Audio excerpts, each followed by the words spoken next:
हाला बाई गो बिजो बहुआ के मौसी के लेत रहे गावे के चोर। हाला बाई गो बिजो बहुआ के मौसी के लेत रहे गावे के चोर। गावे के चोरे अरे गावे के चोर, गावे के चोरे अरे गावे के चोर।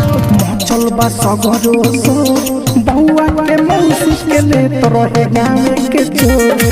हाला बाई गो बिजो बहुआ के मौसी के लेत रहे गावे के चोर।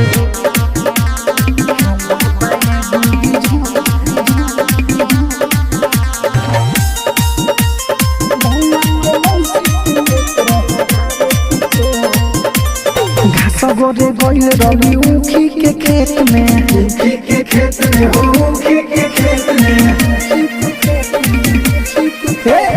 नदिया गिरल रहे बाल